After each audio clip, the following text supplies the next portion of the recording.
Welcome to Not Two Reads, an audio library of revolutionary texts.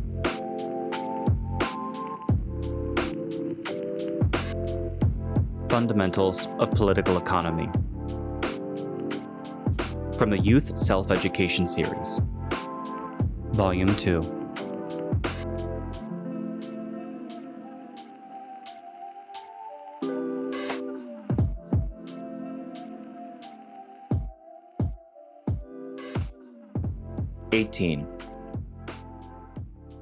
Frugality is an important principle in the socialist economy. Practice frugality and economic accounting. The socialist production process is one of planned allocation of labor time and striving to economize on labor time. To practice frugality and economic accounting in all enterprises and in managing the national economy is the essential condition for building socialism with greater, faster, and better results at lower costs. Frugality is a necessity in socialist economic development. The significance of frugality to socialist economic development.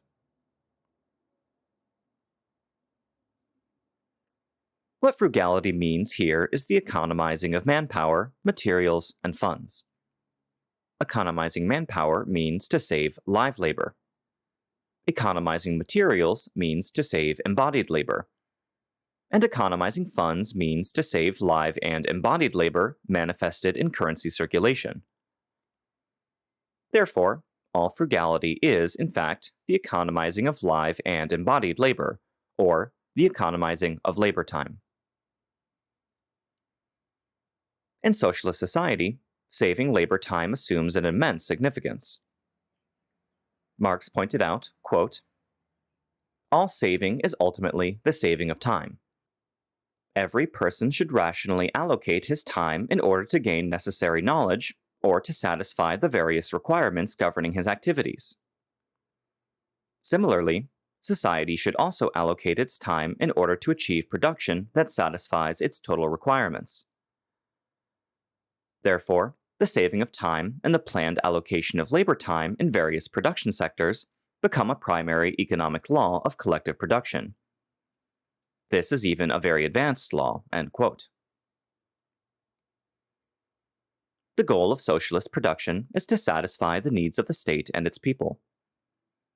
Frugality in labor time and planned allocation of labor time over the whole society in order to produce the maximum possible amount of use value with the minimum amount of labor expenditure is a basic path to guaranteeing to the greatest extent the satisfaction of the ever-increasing needs of the state and its people. It is also in line with the objective requirement of the basic economic law of socialism. To violate the law of frugality is to violate the basic requirement of socialist economic development and to violate the basic interests of the proletariat and the laboring people. Therefore, whether frugality is enforced is primarily an issue of whether the objective law of the socialist economy is accepted and an issue of whether the basic interests of the proletariat and the laboring people are valued.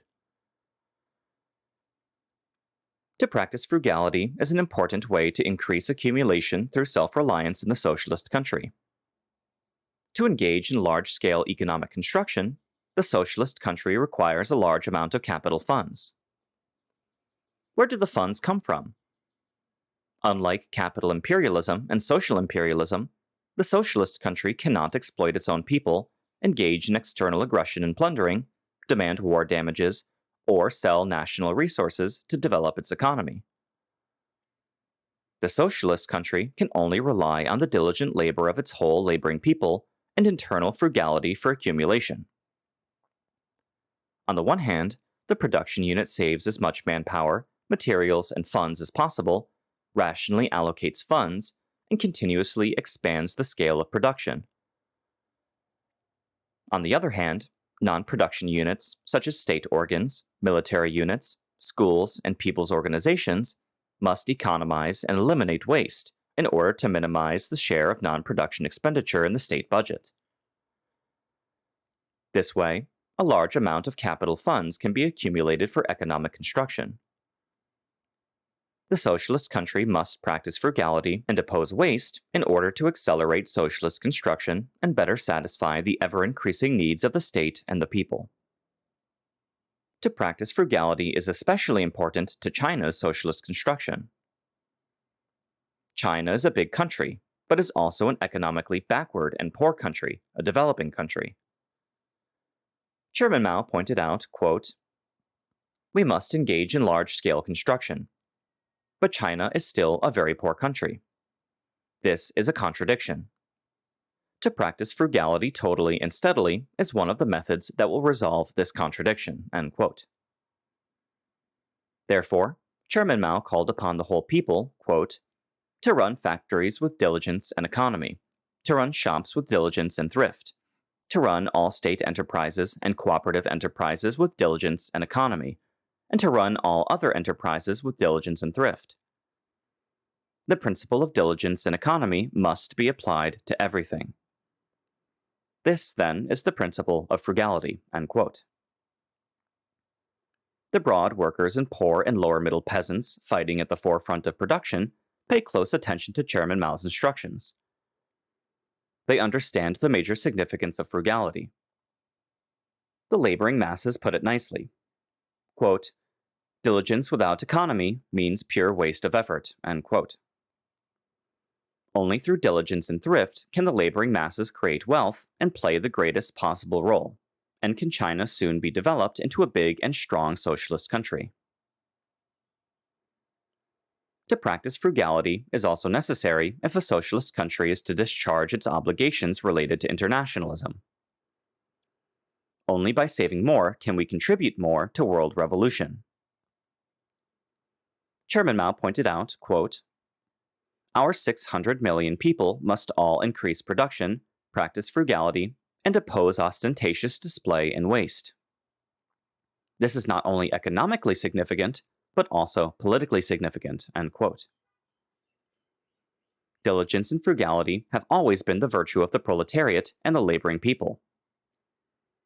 Under the guidance of Chairman Mao's revolutionary line, the broad masses of China practice diligence and frugality. It has developed into a common habit. Ostentatious display and waste are the poison of the bourgeoisie and all exploitative classes. Like their master Confucius, the Liu Shaoqi and Lin Biao clique were all people who, quote, "never worked with their 4 limbs and who could not distinguish the 5 cereals," end quote. Extravagance and waste are the innate nature of the exploitative class. They hated the policy of building the country with diligence and economy formulated by Chairman Mao. In capital construction work, they went after the big, the foreign, and the glamorous projects. In resource management, they resorted to what was nominally known as generous budget but tight expenditure. In fact, it was generous budget and generous expenditure. In operation and management, they even clamored that, quote, "money will not escape abroad even if accounts are not reckoned for 3 years," end quote. Their criminal intent was to corrode those people among the revolutionary ranks who were irresolute, waste national resources, undermine socialism, sabotage proletarian dictatorship, and restore capitalism. Therefore, to practice frugality and oppose waste will not only accelerate socialist construction, but will also represent a powerful political struggle against people like Liu Shaoqi and Lin Biao. It is also a thorough criticism and repudiation of traditional concepts and established influence. We must consciously resist the corrosion and attacks of bourgeois ideology and extend the glorious tradition of the proletariat to establish new enterprises with ardor and to practice diligence and economy. Quote, "We must make all youths realize that our country is still very poor and that it is not possible to fundamentally change this condition in a short time. We must rely on the youth and the whole people to unite and struggle during several decades and create a rich and strong country with our own hands," end quote.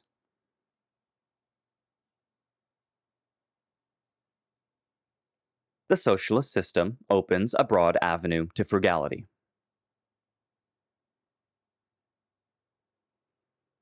In socialist society, there is not only a need for practicing frugality, but also a possibility for rationally and widely achieving frugality with respect to live and embodied labor on various battlefronts, and in each individual sector of socialist production. This is chiefly because the laboring people in socialist society have become their own masters.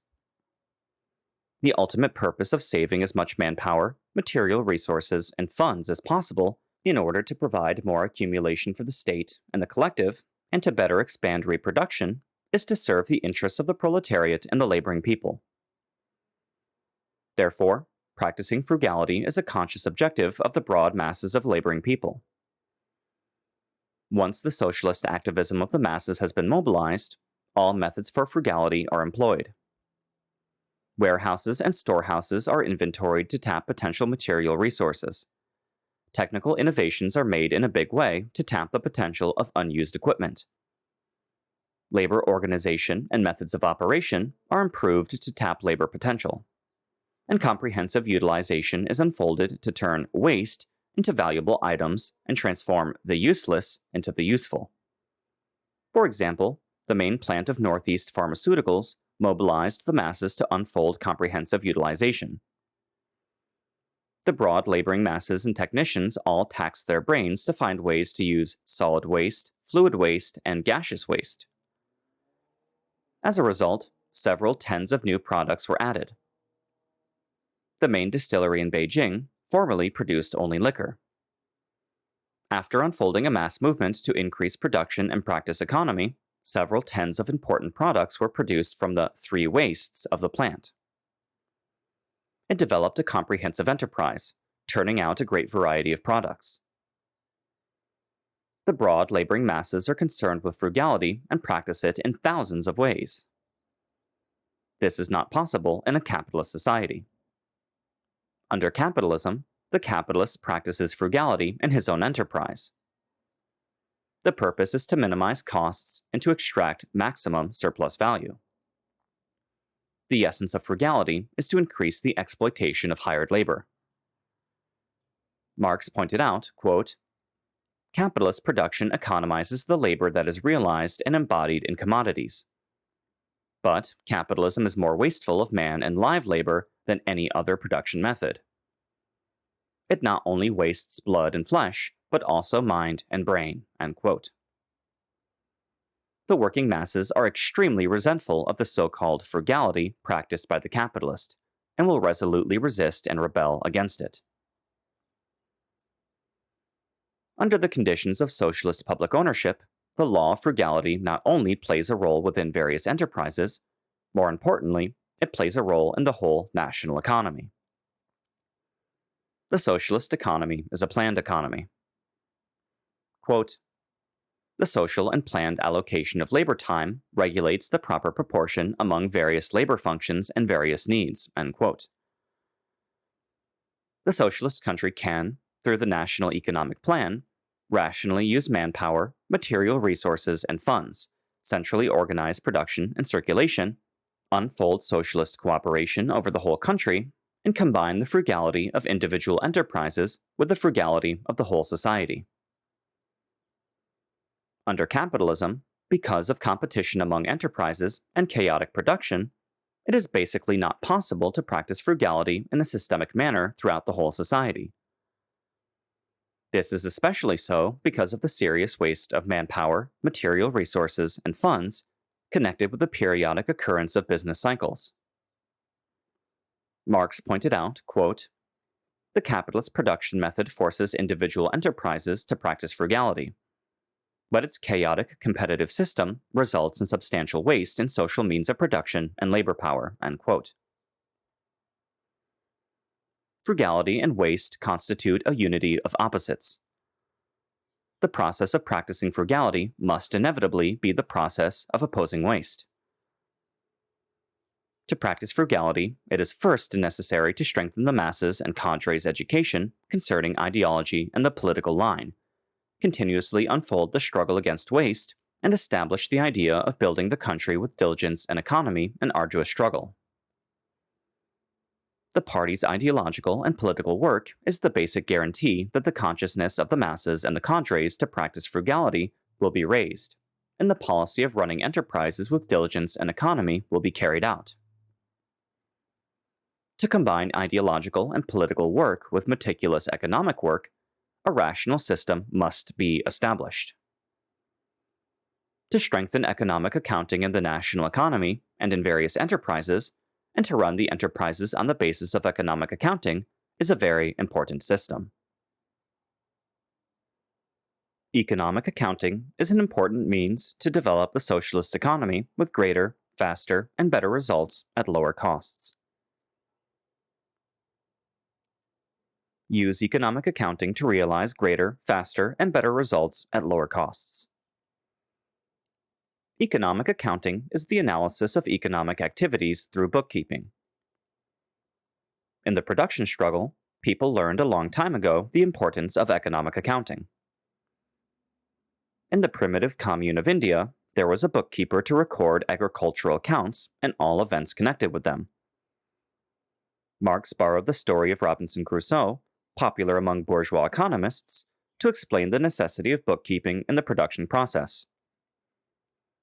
Marx pointed out, for Robinson, who lived on an isolated island, quote, however simple his life, he had to satisfy his various needs. As a result, he had to engage in a variety of useful labor, such as making tools, furniture, raising goats, catching fish, and hunting animals, end quote. Quote, he had to force himself to precisely allocate his time for various activities, end quote. Quote, his accounts recorded various things that he possessed, various activities required to produce these things, and finally, the average labor time expended to make these quantities of products, end quote. The more social the production process becomes, the greater the necessity for economic accounting. Quote, bookkeeping is more necessary to capitalist production than to the decentralized production of handicraftsmen and peasants. It is more necessary for production under public ownership than for capitalist production, end quote. Under different social systems, the content, format, and social consequences of economic accounting are different. In capitalist society, the capitalist uses economic accounting to extract the greatest possible amount of surplus value with the smallest amount possible of capital. The stricter this economic accounting, the more capital is saved, the more cruel is the exploitation of hired labor, and the poorer the laboring people become. In socialist society, economic accounting no longer reflects capitalist production relations. Rather, it reflects socialist production relations. Through economic accounting, the proletariat and the laboring people consciously employ the law of saving labor time to develop socialist production with greater, faster, and better results at lower costs, and to better satisfy the needs of the state and the people. Greater, faster, and better results at lower costs are important characteristics of socialist production. Socialist economic accounting is an important means to realize greater, faster, and better results at lower costs. Looking at it from the whole national economy, greater, faster, and better results at lower costs are inseparable. In production, if frugality is practiced to reduce consumption of raw materials, fuel, labor, and costs, the same amount of manpower, material resources, and funds can produce more products. At the same time, meticulous calculation, diligence, and economy, the rational choice of raw materials, and the substitution of cheaper and better raw materials for more expensive and poorer quality raw materials can also lead to an increase in production by raising the quality of products and improving the durability of products. The manpower, material resources, and funds thus saved can be used to develop production of other items to accelerate socialist construction. The bourgeoisie tries its best to extract the greatest possible amount of surplus value by using the smallest amount of capital. Soviet revisionism regards the pursuit of profit as its highest principle of economic accounting. Profits in the enterprises of Soviet revisionist state monopoly capitalism are a transformation of surplus value. Economic accounting in capital imperialism and social imperialism is the economic accounting of the exploitative class. It is diametrically opposed to socialist economic accounting.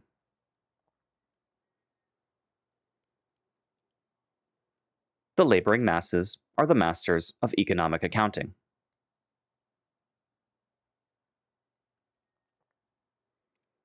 The position of the laboring masses in socialist economic accounting and capitalist economic accounting is entirely different. Because economic accounting in the capitalist enterprise serves the bourgeoisie, but is fundamentally opposed to the interests of the laboring people, economic accounting is the business of only a few experts employed by the bourgeoisie. Socialist economic accounting serves the interests of the laboring people and is in line with their basic interests. Therefore, economic accounting in the socialist enterprise is not merely the work of experts, but should and can become an economic activity which has the conscious participation of the laboring masses. Economic accounting in China's socialist enterprise combines the laboring masses and the experts. China's experience demonstrates that to do a good job in economic accounting, the masses must participate.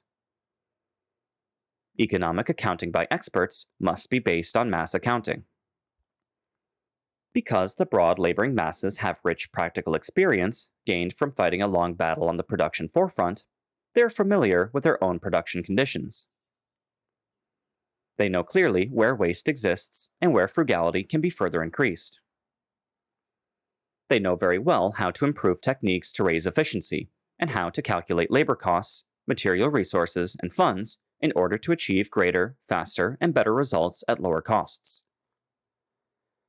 Group accounting, organizations for economic supervision, and conferences to analyze economic activities in China's socialist enterprises are some of the better forms of economic accounting activities resulting from the masses taking control of financial management and the combination of the laboring masses and the experts.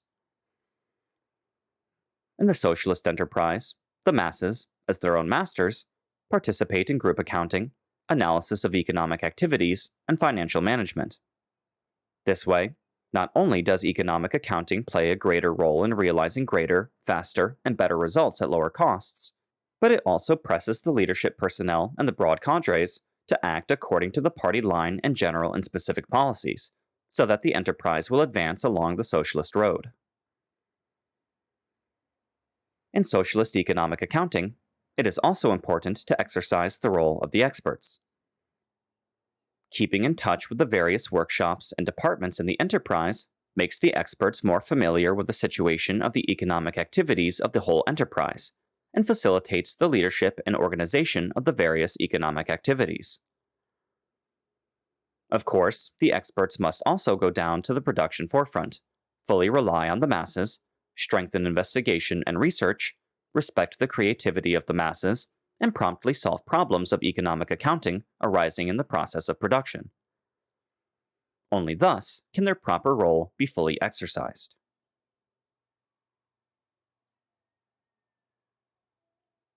The system of economic accounting is a management system of the socialist enterprise.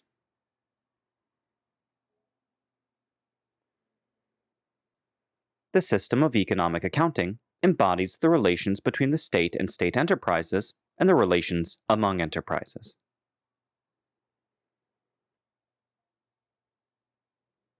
After the socialist country establishes a socialist state economy, how should the state enterprise be managed?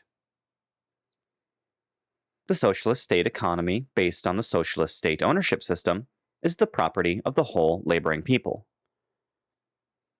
The socialist state possesses and manages the state economy as the representative of the whole laboring people. The socialist state stipulates production and operational plan assignments for the state enterprise, and centrally allocates the output and earnings of the state enterprise to meet the needs of the state and the people. Does state management of the state economy imply that there is no relative economic independence in the many state enterprises? Does this mean that all means of production and compensation for personnel are provided free to the state enterprise? That all products of the state enterprise are passed on to the state without any compensation? And that there is no independent accounting of profit or loss in the state enterprise? This kind of management system existed in history and is called the free supply system in enterprise management. In the 1918 to 1920 period of military communism in the Soviet Union, this system of management of state enterprises was adopted. It was necessary under the special historical condition of military communism. But it is not practicable under the general conditions of building socialism. Under the condition of a free supply system, the absence of an independent accounting of profit and loss would make it difficult to detect where efficiencies or waste existed in the process of production and operation. Thus, it would be unfavorable to mobilizing the operation activism and strengthening the responsibility of the working personnel of the state enterprise. This would be in contradiction to the law of frugality. Then, is it all right to let state enterprises be independently responsible for their profits and losses? This is even less practicable. If this were the case, the socialist state ownership system could exist only in name, and would degenerate into an enterprise ownership system, a small group ownership system, and ultimately a private ownership system. The economic law of capitalism would certainly exert itself. In socialist society, the economic management of enterprises by the state objectively requires a system such as the system of economic accounting. What is the economic accounting system? In simple terms, it is an economic management system which guarantees the central leadership of the state and at the same time permits the relatively independent operation of enterprises. As early as 1942, Chairman Mao brought up the principle of centralization in leadership and decentralization in management in his directive to establish an economic accounting system in all state sectors of the economy. Centralized leadership means planned management of state enterprises according to centralized lines, directives, and policies, and, in the light of concrete conditions, assigning enterprises various production targets, including variety, quantity, quality, product value, labor productivity, costs, and profits to be turned over to the state. The enterprise must be responsible for the state plan and fulfill the various targets assigned by the state. Decentralized management means state allocation of funds to state enterprises according to their production and operational needs. Enterprises use funds allocated by the state and organize production, supply, and marketing activities according to the plan assignments set up by the state. Every state enterprise possesses some relative independence. It is responsible for its own profit and losses and relies on its own income to pay for its expenses and to furnish accumulation to the state. Decentralized management under centralized state leadership requires, on the one hand, that the state enterprise improve management of production and operation, strengthen economic accounting, and guarantee the fulfillment of the state plan. On the other hand, the state must create the necessary conditions for the state enterprise to improve production and operation, such as the prompt announcement of production plans and the proper organization of raw materials supply and production cooperation. The management of the state enterprise by the state through the economic accounting system guarantees centralized leadership by the state over state enterprises, and also facilitates the enterprise's exercise of socialist operational activism. It both avoids excessive control unfavorable to enterprise economic accounting and prevents excessive enterprise independence, which may lead to the capitalist tendency of free operation. Under the system of economic accounting, the characteristic feature of the economic relations among state enterprises is joint cooperation but independent accounting. State enterprises are the property of the proletariat and the whole laboring people. They belong to the same owners. They are related not only by the division of labor, but also by the fact that their identical basic interests require them to coordinate and closely cooperate on their own initiative. They're fundamentally different from capitalist enterprises based on the private ownership system. However, under the system of economic accounting, state enterprises are all units with relatively independent accounting and independent operations. Economic transactions and cooperation among them must be recorded to facilitate the calculation of economic benefits. The exchange of manpower, material resources, and funds among enterprises must therefore be inspired by the cooperative style of communism and follow the principle of equivalent exchange.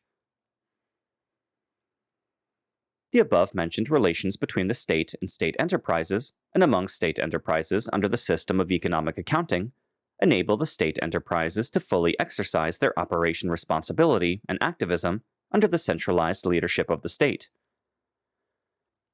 Lenin once pointed out, quote, "The purpose of establishing enterprises on the basis of an economic accounting system is to make them responsible, and totally responsible, so that the enterprises will not run at a loss." Unquote. Some people wonder, since all state enterprises are state property, why it is necessary to have such a refined accounting system among them. This idea, which negates the system of economic accounting, violates the socialist principle of frugality. In socialist society, increases in production and the practice of economy rely primarily on the party's ideological and political work to raise the consciousness of the cadres and the masses.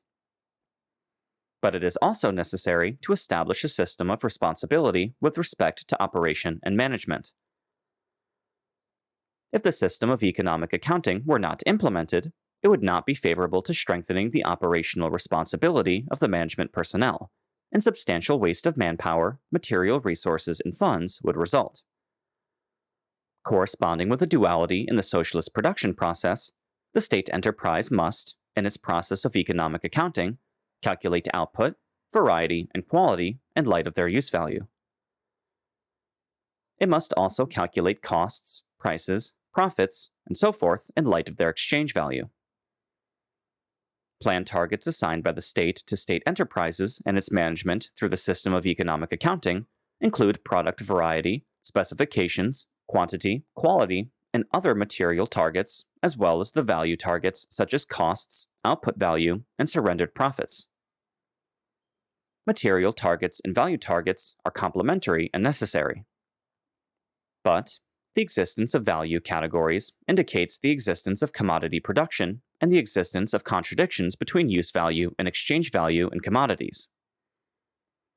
The proletariat must develop production to satisfy the needs of the socialist state and the people according to the requirements of the basic socialist economic law. They must correctly handle the contradictions between use value and exchange value and realize greater, faster, and better results at lower costs throughout the whole economy.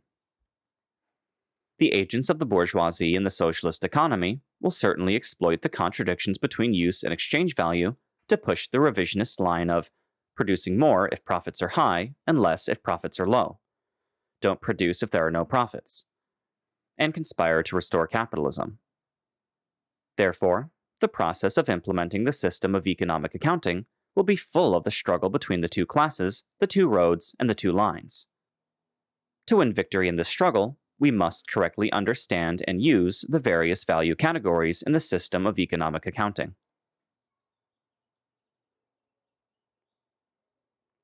Correctly use the value system to do a good job in the system of economic accounting.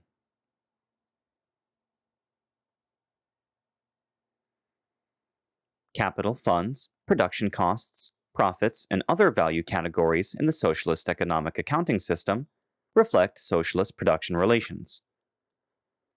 They are essentially different from capital funds, production costs, profits, and other categories in the capitalist economy. Capital funds in the socialist state enterprise are state property and are fundamentally different from capital in the capitalist enterprise. Capital is created by surplus value and reflects the exploitative relations of capital over hired labor. Capital funds in the socialist state enterprise are that part of the accumulated state wealth used for production and operation. The use of these funds by the enterprise to engage in production and operational activities follows the requirements of the basic socialist economic law and serves to expand reproduction and satisfy the ever-increasing needs of the state and the people. The rational use of capital funds has tremendous significance in developing the socialist economy. The production funds of the state enterprise can be classified as fixed capital and working capital according to the nature of their circulation in the production process. The material form of fixed capital funds is manifested by machines, plants, and so forth. the full exploitation of fixed capital assets is equivalent to the expansion of production capacity with a given amount of fixed assets. The state must stipulate a rational depreciation method and depreciation rate for fixed assets for the state enterprise, including visible and invisible depreciation, in order to ensure a continuous replacement of the fixed assets of the enterprise and permit necessary technical innovation. This is a necessary economic condition for the enterprise to maintain simple reproduction and a certain degree of expanded reproduction. The state also allocates to state enterprises a certain amount of working capital for their own use. If their needs exceed their allocated quota, they can borrow funds from the state bank. This is instrumental in urging the enterprises to accelerate the turnover of working capital and continuously reduce the ratio between production and funds, the amount of working capital funds required for each 100 yuan of production, through the correct calculation of the inventory quota of various materials and goods, and the consumption quota of raw materials and fuel per unit output, and the reduction of the production cycle, the improvement of production and marketing work, and other means. The production cost of socialist products and the production cost of capitalist products are two essentially different economic categories. Capitalist production cost is capital consumption. The reduction of production costs in a capitalist enterprise indicates capital saving and the intensification of labor exploitation. Production costs in a socialist enterprise are expenses connected with the production of a certain amount of products. Because enterprises under the economic accounting system have to depend on income from the sale of products to pay for their expenses and to obtain profits, the continuous reduction of production costs indicates the saving of labor time and higher labor productivity. More accumulation is thus available to the state or the collective. The role of cost reduction in socialist construction can be gauged by the following figures. According to 1972 data, every 1% reduction in total costs in China's industrial enterprises amounted to enough capital investment for 3 Yangtze River bridges in Nanjing. Profits in socialist state enterprises are essentially different from profits in capitalist enterprises. Capitalist profits consist of transformed surplus value expropriated by the capitalist. Profits in socialist enterprises are the net social income created by the laboring masses. They are concentrated in the hands of the state through surrendered profits and taxes, and are mainly used to expand socialist production and improve the people's livelihood. Profits in the socialist economy can also be looked at from the viewpoint of the whole national economy. Under certain conditions, the socialist state can allow some enterprises to just break even or even to run at losses. For example, some interior and local industrial enterprises, established to effect a more rational geographical distribution, may not be making profits for the time being because of unfavorable conditions. But the development of these industries is favorable to the long-term interests of the national economy and the establishment of a strategic, strong, and stable hinterland. Therefore, even though these enterprises do not make any profit for the time being, the state still supports their development. Another example is that some enterprises producing certain products, especially new products, new materials, and products which support agriculture, may run at losses within a certain period of time. But the development of these products is instrumental in industrial construction and agricultural production. Temporary and planned losses can be allowed for the interests of the whole national economy and to consolidate the worker-peasant alliance. Needless to say, the enterprise must mobilize the masses to actively reduce production costs by improving production techniques and labor productivity, and change losses into profits. These profits, from the viewpoint of the whole national economy, are called advanced profits. These advanced profits embody the superiority of the socialist system. Of course, this does not mean that profits in industrial enterprises and sectors are no longer important, and losses can be legitimately made because of poor operation on the part of individual enterprises. Profits of the whole national economy are ultimately based on profits from individual enterprises and sectors.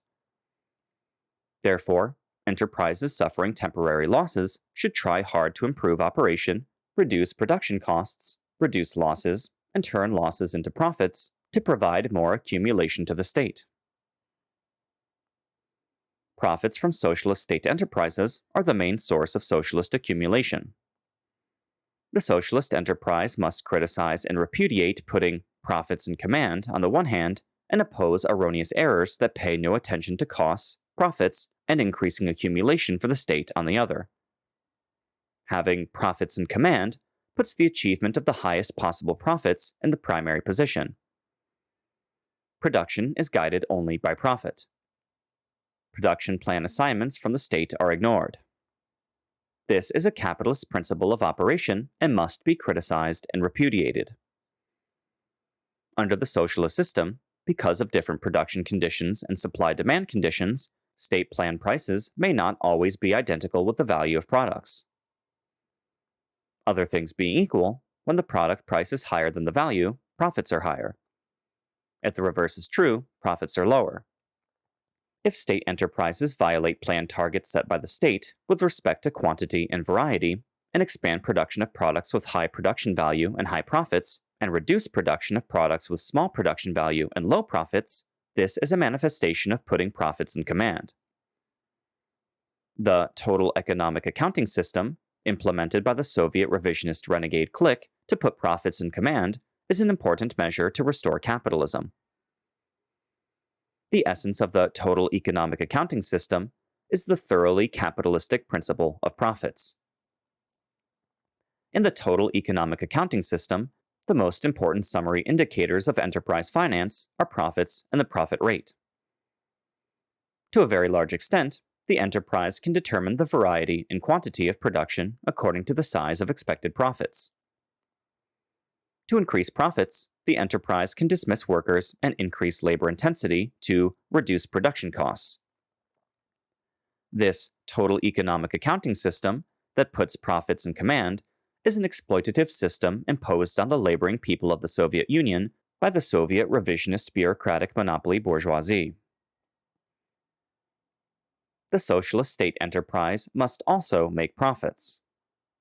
But there is no similarity to having profits in command. The socialist state enterprise only allows socialist profits to be increased by following the party's line in general and specific policies, fulfilling the assignments specified by the state plan, and increasing production and practicing economy with proletarian politics in command.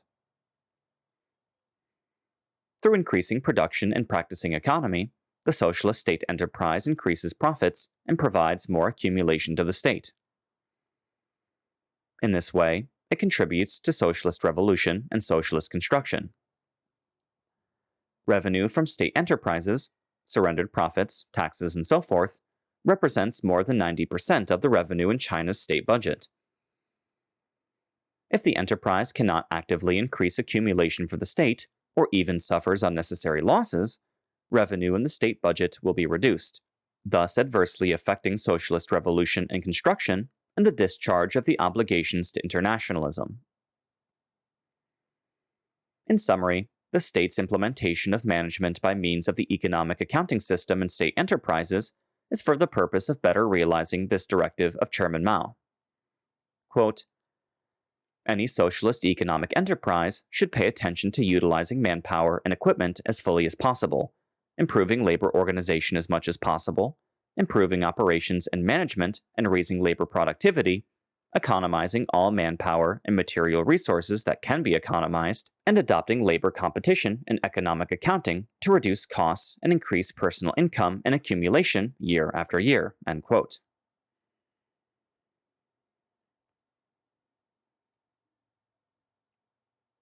Strengthen management with an economic accounting system in the rural people's communes.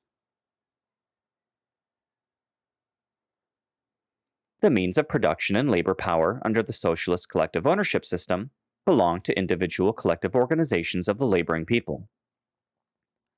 Each collective economic organization is an accounting unit. It organizes production under the direction of the state plan and sells commodities according to the prices set by the state. It operates independently and is responsible for its profits and losses. production and income distribution are carried on within the collective. At the same time, accumulation is provided to the state through taxes. The socialist national economy is a unified whole. The unified national economic plan drawn up by the state includes the state economy as well as the collective economy. It is necessary to practice economic accounting not only in the management of state enterprises, but also in the sector of the collective economy, because it will strengthen the economic accounting system and consolidate and promote the development of the collective economy. China's socialist economy under the collective ownership system of the laboring masses exists in agriculture, industry, including the handicraft industry, transportation, and commerce. But it is most important in agriculture. Here, we are mainly concerned with the problem of strengthening management by means of the economic accounting system in the collective economy of the rural people's commune. China's rural people's commune, at present, uses the three-level ownership system of the commune, the production brigade, and the production team. The commune, the brigade, and the production team are all accounting units which operate independently and are responsible for their profits and losses. Financial transactions among the commune, the production brigade, and the production team, and the allocation of material resources and labor power must be based on the principle of equivalent exchange on a voluntary and mutually profitable basis. In the economy of the rural people's commune under the collective ownership system, management by means of the economic accounting system is implemented in commune-operated enterprises by the commune and in brigade-operated enterprises by the brigade. The commune and the brigade exercise unified leadership over their respective enterprises, allocate a certain amount of capital funds to each enterprise, demand that they use these funds in a responsible way to fulfill the production plan assignments given to them by the state, the commune, and the brigade, and require them to discharge their expenses with their incomes and fulfill or overfulfill the accumulation assignments set by the commune and the brigade. With the development of commune and brigade-operated enterprises, and with the development of the collective economy at various levels, more and more units within the people's commune are adopting management by the economic accounting system, and management by the economic accounting system must be further strengthened. The production team is a basic accounting unit which operates independently. The collective fund of the production team is not allocated by the production brigade or the commune. It comes from the contribution and accumulation of its members. The commune and the brigade should lead, help, and support the production team to develop the collective economy. They cannot use the funds of the production team to develop the commune or brigade economies. Between the production brigade and the production team, there does not exist a relationship of management by the economic accounting system. That is to say, the production brigade is not ultimately responsible for profits or losses incurred by the production team. The teams themselves are responsible for their own profits and losses. Although there does not exist a relationship of management by the economic accounting system among the commune, the production brigade, and the production team must also adopt economic accounting. Economic accounting in the production team consists primarily of calculating the annual consumption of embodied and live labor in production, accounting for annual income and expenses, reducing expenses and costs, avoiding non-production labor and other expenditures, and firmly opposing careless expenses and waste. Especially important is the establishment of a sound system of financial management. All financial expenditures must be subject to the required approval procedure. Democracy in financial matters must be practiced. All incoming and outgoing items must be announced monthly to the members. People must have separate responsibilities for food grain, material resources, money, and accounts to prevent excessive consumption, theft, and losses. Once economic accounting is strengthened and the system of financial management is improved, production costs can be reduced, the accumulation of production funds and members' income can be increased, and the broad members will love the collective economy all the more, and will struggle for further consolidation and development of the collective economy and oppose spontaneous capitalist tendencies. Major study references: Marx, Engels, Lenin, and Stalin on the Communist Society, Chapter 7. Chairman Mao, Comments on To Run a Cooperative with Diligence and Economy. Chairman Mao, On the Correct Handling of Contradictions Among the People, Section 11. Review problems. 1. Why do we say that only socialist society is capable of practicing total frugality? 2. What are the effects of adopting management by the economic accounting system on building the socialist economy with greater, faster, and better results at lower costs? 3. How can the issue of profits in the socialist economy be correctly handled?